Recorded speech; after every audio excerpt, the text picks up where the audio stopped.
नमस्कार, मैं अशोक कुमार पांडे और स्वागत है आपका टीसीएच पर। संभल उत्तर प्रदेश की राजनीति का एक ऐसा केंद्र बना हुआ है जिसके दम पर शायद योगी जी अगला चुनाव लड़ना चाहते हैं। अयोध्या तो अब हाथ से निकल गया, कई तरह से हाथ से निकल गया। मंदिर बन गया तो मुद्दा खत्म हो गया। अयोध्या की सीट से भारतीय जनता पार्टी हार गई। अब मिल्कीपुर का उपचुनाव होना है, उसको लेकर भी बहुत सारी बातें चल रही हैं। तो संभल को नए सिरे से भड़काने की कोशिश लगातार की जा रही है पिछले कुछ महीनों से, जिसमें वहां की जामा मस्जिद के नीचे मंदिर है, ये वो इस तरह की बातें लगातार हो रही हैं। आप जानते हैं, योगी जानते हैं कि बिना हिंदू मुसलमान के चुनाव तो वो जीत नहीं सकते और उनके ऊपर अमित शाह का अलग से प्रेशर है। पार्टी के अंदर जो बवाल चल रहा है वो तो आप जानते ही हैं। उन्हीं की पार्टी का विधायक खड़ा होकर कह रहा है कि 50,000 गायें रोज काटी जा रही हैं। आप समझ सकते हैं कि अगर उनकी पार्टी का यह विधायक कह रहा है कि यह सारा कुछ उनके राज में हो रहा है और अधिकारियों की मिलीभगत से हो रहा है, तो प्रशासन का क्या हाल है वो आप समझ सकते हैं। ऐसे में संभल मिल गया है, संभल पर भड़काते जाइए, भड़काते जाइए, भड़काते जाइए। और कल जब वो बात कर रहे थे रिपब्लिक के एक कार्यक्रम में, तो सारा जोर उनका जो था वो संभल पर ही था। वो बातचीत मैंने सुनी और उसके बाद मुझे लगा कि एक झूठ को बिल्कुल सबके सामने पर्दाफाश कर देना बहुत जरूरी है। एक झूठ जो लगातार बोला जा रहा है, पहले व्हाट्सएप पे चल रहा था, फिर उसके बाद मेन स्ट्रीम मीडिया में आना शुरू हुआ और अब उत्तर प्रदेश के मुख्यमंत्री आदित्यनाथ ने यह बात सीधे सीधे मंच पर कही है। संभल को लेकर यह कहा जा रहा है कि जामा मस्जिद मंदिर के ऊपर बना है। जो खुदाई हुई उसमें अगर मंदिर जैसा कुछ भी निकला होता तो सोशल मीडिया से लेकर मेन स्ट्रीम मीडिया तक पर शोर हो रहा होता, लेकिन बताया यह जा रहा है कि खुदाई में भी जो स्ट्रक्चर निकला वो इस्लामिक स्ट्रक्चर ही लग रहा है। चलिए इसको भी अभी छोड़ देते हैं। जो सबसे बड़ा सबूत दिया जा रहा है, जिसका शोर मचा हुआ है, वो है आईने अकबरी। आईने अकबरी अकबर के जमाने में अबुल फजल ने अकबर का जो पूरा शासन था उस पर बहुत डिटेल में लिखी थी। 2 पार्ट में है ये। पहला पार्ट जो है उसमें मुगल शासन व्यवस्था के बारे में है, घोड़ों से लेकर और बाकी सारे जितने डिपार्टमेंट थे सारे डिपार्टमेंट्स के बारे में बहुत डिटेल में है, जिसको पढ़ के यह समझ में आता है कि अकबर के समय शासन व्यवस्था को किस तरह से सुधारा गया था, पटरी पर लाया गया था। एक एक चीज जो है वो सिस्टम के अंदर लाई गई थी। आप जानते हैं उनके जमाने में ही राजा टोडरमल ने पहली बार जमीनों का बंदोबस्त किया था और भी बहुत सारी चीजें जानते हैं। अगर अकबर के पीरियड को राहुल सांकृत्यायन जैसे विद्वान गोल्डन एरा कहते हैं, स्वर्ण युग कहते हैं, तो ऐसे ही नहीं कहते हैं। राहुल सांकृत्यायन इन सब लोगों से ज्यादा विद्वान थे। अब चलिए आते हैं पार्ट 2 पर, जिसका जिक्र करके ये लोग कह रहे हैं कि संभल में मंदिर को तोड़कर मस्जिद बनाया गया था। आपके सामने आईने अकबरी का ऑनलाइन वर्जन जो उसका है, और यह ऑनलाइन वर्जन कहीं यहां वहां से नहीं है, archive.org से है। और archive.org में जो कॉपी है जिसका स्कैन लगा हुआ है वो ऑक्सफोर्ड की कॉपी है, ऑक्सफोर्ड की लाइब्रेरी की कॉपी है। इस सेकेंड पार्ट में बहुत डिटेल में दिया गया है अलग अलग शहरों, अलग अलग रियासतों के बारे में। बंगाल की रियासत, बिहार की रियासत, दिल्ली की रियासत, सारी रियासतों, अवध की रियासत, इन सब का बहुत मजेदार था मेरे लिए देखना जब मैंने पहली बार पढ़ा कि गोरखपुर के बारे में, जहां का मैं रहने वाला हूं, जहां के पास का मैं रहने वाला हूं, उसके बारे में भी बहुत डिटेल में है। इसी में संभल का जिक्र आता है। सिर्फ एक पैरा में संभल का जिक्र आता है। आज भी यूपी के नक्शे पर संभल कोई इतनी बड़ी जगह नहीं है कि उसका कोई बहुत ज्यादा जिक्र होता हो। अगर यह धार्मिक नाटक नहीं हुआ होता, अगर यह सांप्रदायिक नाटक नहीं हुआ होता, तो संभल का कोई बहुत ज्यादा जिक्र नहीं आता है।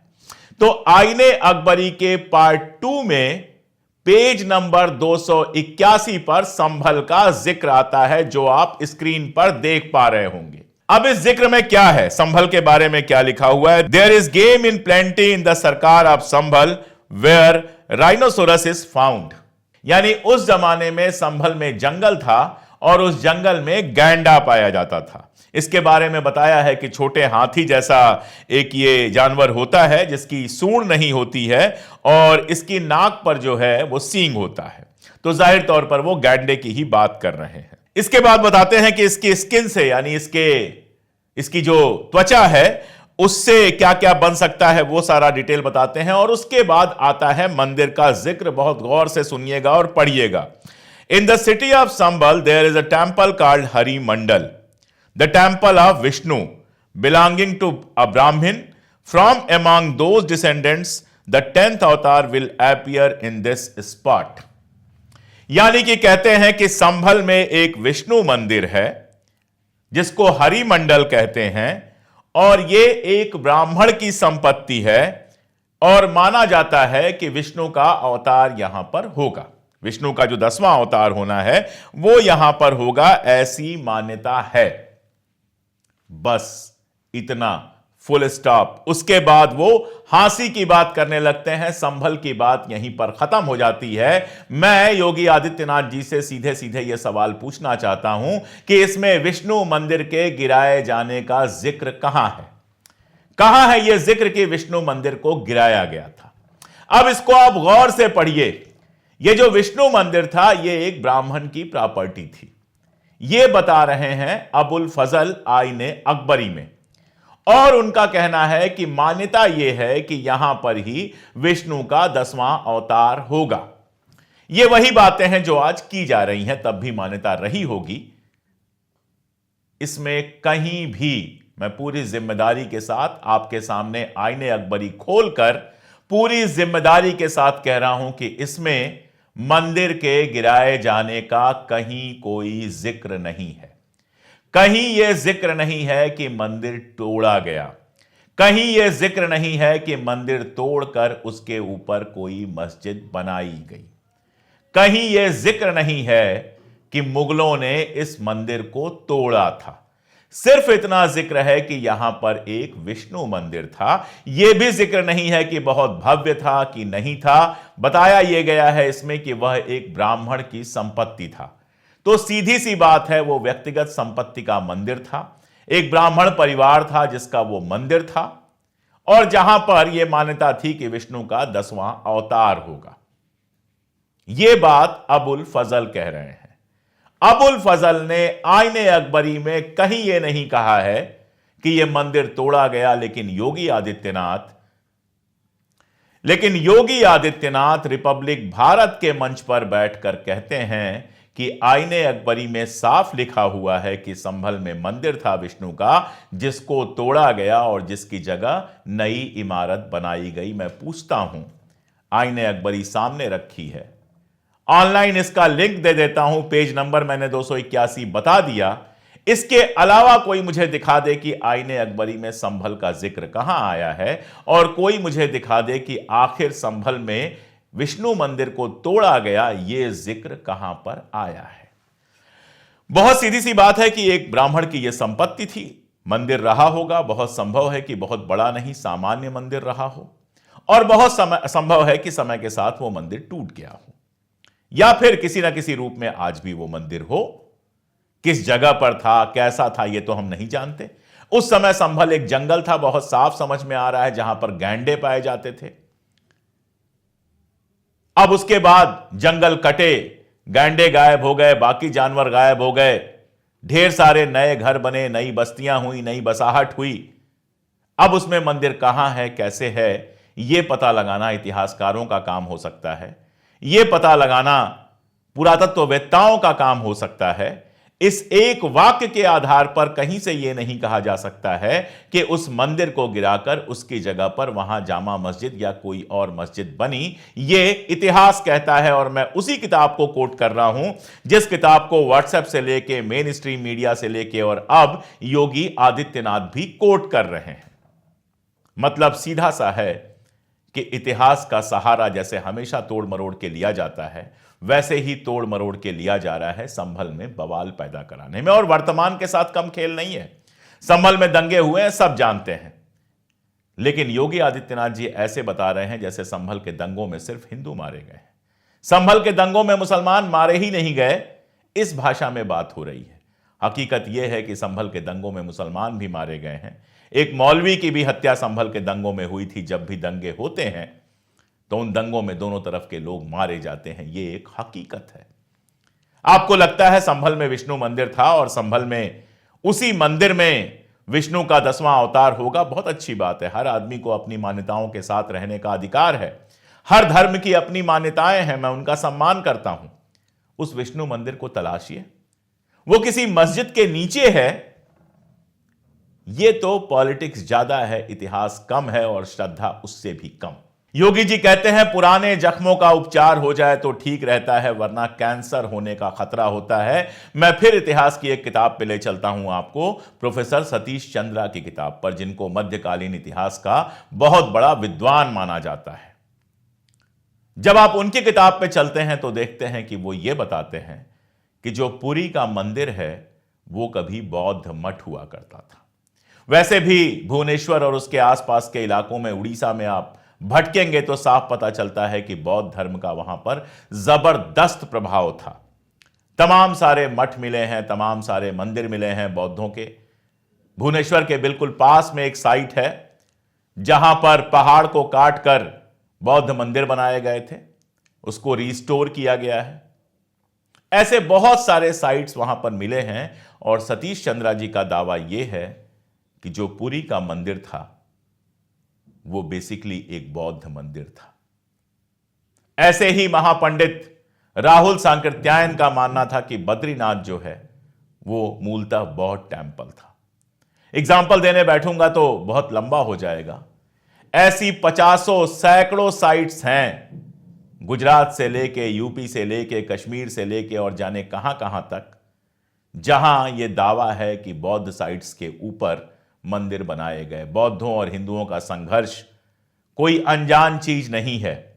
यह सब जानते हैं कि इतिहास का एक दौर था जब हिंदुओं और बौद्धों के बीच में तीखा संघर्ष हुआ है और उस संघर्ष के बाद बहुत सारे बौद्ध मंदिर तोड़े गए, उनकी जगह पर मंदिर बनाए गए। और यह बहुत सामान्य सी बात है, मैं इसको कोई बहुत सनसनी की तरह पेश नहीं कर रहा हूं। इतिहास ऐसे ही चलता है। एक पूरा दौर रहा है जब धर्मों के बीच में युद्ध रहा है, जब एक दूसरे के धर्म पर हावी होने की बात रही है, सभी धर्म अपना अपना प्रचार कर रहे थे। तो अब आप धर्म का प्रचार करेंगे, नए लोगों को धर्म में लाना है तो दूसरे ही धर्मों से लाएंगे, और जब दूसरे धर्मों से आप लेकर आएंगे तो फिर यह होगा कि उनके धर्मस्थलों पर भी कब्जा होगा। वैसे तो मंदिरों के तोड़ने की बात राजतरंगिणी में भी आती है, वहां पर राजा हर्ष हुआ करता था, उसके बारे में कल्हड़ लिखते हैं कि वो मंदिर तोड़ा करता था। दक्षिण में बहुत सारे मंदिर आपसी लड़ाई में राजाओं ने एक दूसरे के तोड़े हैं, क्योंकि मंदिर धर्म के साथ साथ धन और संपदा के भी केंद्र थे, राज्य के गौरव के प्रतीक थे। तो राज्य को हराया तो उसके गौरव को भी हरा दिया। तो क्या इन सारे पुराने जख्मों का इलाज होगा?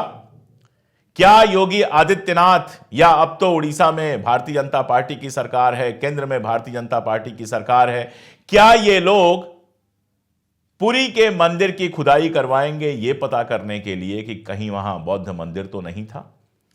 क्या अब बद्रीनाथ की खुदाई होगी ये पता करने के लिए कि कहीं वहां बौद्ध मंदिर तो नहीं था? ऐसी कितनी खुदाइयां होंगी, और अगर ऐसी खुदाइयां होंगी तो पूरा देश सिर्फ खुदा हुआ नजर आएगा। ऐसे सपने आएंगे लोगों को कि इस मस्जिद के नीचे मंदिर है, इस मंदिर के नीचे बौद्ध मंदिर है, इस मंदिर के नीचे जैन मंदिर है, इस मस्जिद के नीचे चर्च है, और ऐसे ही सारा देश खोद दिया जाएगा। किसी दिन सपना आएगा कि योगी आदित्यनाथ जिस घर में रहते हैं उसके नीचे भी कोई मंदिर है, फिर उस घर को भी खोदा जाएगा। सारा देश खुदाई में लगा रहेगा, कुछ बनाने की जगह हम लगातार तोड़ते रहेंगे। उन्होंने कहा पुराने जख्मों का इलाज हो जाए। पुराने जख्मों का इलाज तब होता है जब उनको हील होने दिया जाता है, जब उनको भरने दिया जाता है। अगर कहीं जख्म हो जाए तो डॉक्टर उस पर पट्टी करके छोड़ देते हैं ताकि मांस वहां आ जाए, उसके ऊपर खाल आ जाए, उसके ऊपर त्वचा आ जाए। अगर जब हीलिंग हो रही है तभी आप उसके अंदर उंगली डालेंगे, अगर जख्मों को भरने नहीं देंगे, बार बार कुरेदेंगे जख्मों को, तो इलाज नहीं होगा। जख्म और गहरे होते चले जाएंगे और असल में कैंसरस ऐसे भी हो सकते हैं। जख्मों का इलाज यह होता है कि इतिहास में जो हुआ सो हुआ, आज जो जैसा है वैसा एक दूसरे के साथ रहे। जख्मों का इलाज होता है कि हुआ होगा कभी हिंदुओं और बौद्धों में संघर्ष, हो सकता है कि टेंपल बना हो सकता है कि पुरी का मंदिर बना हो बौद्ध मंदिर पे, लेकिन अब वो सैकड़ों बरस से स्थापित मंदिर है, तो अब उसमें किसी तरह की छेड़छाड़ नहीं की जानी चाहिए। वहां बौद्ध मंदिर था कि नहीं था, यह इतिहासकारों के बीच में, पुरातत्वविदों के बीच में बहस का इशू होना चाहिए। पॉलिटिक्स इसमें नहीं होनी चाहिए और फिर से बनाए जाने, फिर से तोड़े जाने की बात नहीं होनी चाहिए, वरना क्या होगा, कल कितना विवाद था हम नहीं जानते, आज वो विवाद और बढ़ता चला जाएगा। हकीकत यह है कि जो घटनाएं हुई वो कई सौ साल पुरानी हैं और उन कई सौ सालों में वो जख्म भर चुके हैं। अब आपके अपने मंदिर हैं, आपकी अपनी मस्जिदें हैं, आपके अपने बौद्ध मंदिर हैं और आप वहां पूजा करते हैं, एक दूसरे के पूजा स्थलों को तोड़ने फोड़ने की बात होगी तो जख्म और हरा होगा। कहते हैं Yogi ji, discovery of India पढ़ने से भारत समझ में नहीं आएगा, तो क्या भारत व्हाट्सएप पढ़ने से समझ में आएगा? क्या नहीं है डिस्कवरी ऑफ इंडिया में? डिस्कवरी ऑफ इंडिया पर जो सीरियल बना था भारत एक खोज, गोविंद निहलानी जी ने बनाया था, अभी हाल में उनकी मृत्यु हो गई। जरा सुनिएगा उसको। वेद की ऋचाओं से शुरुआत होती है, वेद की ऋचाओं का सुंदर हिंदी अनुवाद हुआ था, उसी स्वर में वेद की ऋचाएं पढ़ी जाती थीं और आदिकाल से लेकर आधुनिक काल तक इतिहास को इतिहास की तरह देखा जाता था। अगर डिस्कवरी ऑफ इंडिया से नहीं समझ में आएगा भारत, तो क्या सावरकर की किताबों से समझ में आएगा, जिसमें सिर्फ और सिर्फ नफरत पैदा करने की कोशिश की गई है, जिसमें छत्रपति शिवाजी महाराज की इस बात के लिए आलोचना की गई है कि उन्होंने मुस्लिम महिलाओं का बलात्कार नहीं किया या अपने सामंतों को मुस्लिम महिलाओं के बलात्कार की अनुमति नहीं दी। इसके लिए छत्रपति शिवाजी महाराज की जो आलोचना की गई है, क्या वो 7 ईपोस किताब पढ़ने से भारत का इतिहास समझ में आएगा? क्या भारत का इतिहास अब वो लोग बताएंगे जिन्होंने अंग्रेजों के खिलाफ न कोई लड़ाई लड़ी, न देश की आजादी में कोई हिस्सा लिया? जब देश एक होकर आजादी की लड़ाई लड़ रहा था तो कोई मुस्लिम लीग बनाकर मुसलमानों को भड़का रहा था, कोई हिंदू महासभा बनाकर हिंदुओं को भड़का रहा था। क्या ये लोग देश का इतिहास बताएंगे? धर्मांतरण की बात आने पर योगी कहते हैं कि कोई मुसलमान अगर हिंदू बनना चाहे तो उसका स्वागत है, धर्मांतरण का आप कानून बनाएंगे। अगर दो लोग प्रेम करते हैं, शादी कर ले और लड़का मुसलमान हो लड़की हिंदू हो तो लड़के को आप बरसों जेल में सड़ाएंगे। यानी कोई हिंदू अगर मुसलमान बन जाए तो वह अपराध है, लेकिन अगर मुसलमान हिंदू बन जाए तो इसका स्वागत सरकार कर रही है। ऐसे दोहरे कानून पर काम करेंगे, ऐसी दोहरी नीतियों पर काम करेंगे तो ना एक रहेंगे ना सेफ रहेंगे। देश को जितना बांटा जाए ना, देश उतना बढ़ता चला जाता है। देश एक होता है सिर्फ बाहर से नहीं, अंदर से। अमेरिका में जब हर जाति, हर धर्म और हर नेशनलिटी के लोग खड़े होकर कहते हैं हम अमेरिकन हैं, अमेरिकन ड्रीम पर भरोसा करते हैं, तब अमेरिका मजबूत होता है। अगर उसके अंदर लड़ाई शुरू हो जाए, हम एशियाई हैं, हम यूरोपियन हैं, हम ब्लैक्स हैं, हम लैटिन अमेरिकन हैं, ऐसे ही अलग अलग लड़ाइयां शुरू हो जाएं वहां पर, तो जो अमेरिका दुनिया की महाशक्ति है वो 4 दिन में जमीन पर आ जाएगा। हिंदुस्तान तब एक होगा और तब सेफ होगा जब यहां अंदर रहने वाली, भारत में रहने वाली हर तरह की जनसंख्या एक साथ खड़ी हो। हिंदू हो, मुसलमान हो, सिख हो, ईसाई हो, बौद्ध हो, जैन हो। यहां तो कंडीशन यह है कि मध्य प्रदेश के सागर में जैनों और हिंदुओं के बीच में संघर्ष शुरू हो गया। आपको क्या लगता है कि मुसलमानों के खिलाफ आप इस तरह से बात करेंगे, सिखों को खालिस्तानी कहेंगे, तो बाकी बचा रह जाएगा? बाकी जगहों पर भी संघर्ष होगा। आज जो साथ हैं वो कल लड़ेंगे। जब बंटवारा शुरू होता है तो बढ़ता चला जाता है। जब किसी चादर में एक छेद हो जाता है तो फिर वो छेद बढ़ता चला जाता है, चद्दर नष्ट हो जाती है। अगर उस छेद को सही समय पर रफू ना किया गया तो पूरी चादर बर्बाद हो जाती है। ऐसे ही नफरत का कीड़ा अगर शुरू में ही नहीं मार दिया गया तो वो पूरे मुल्क को खा जाता है। जैसे दीमक खा जाती है ना, चुपचाप धीरे धीरे कुतरती जाती है, आवाज भी नहीं आती और पूरी की पूरी अलमारियां खत्म हो जाती हैं, पूरे के पूरे मकान खत्म हो जाते हैं। वैसे ही नफरत होती है।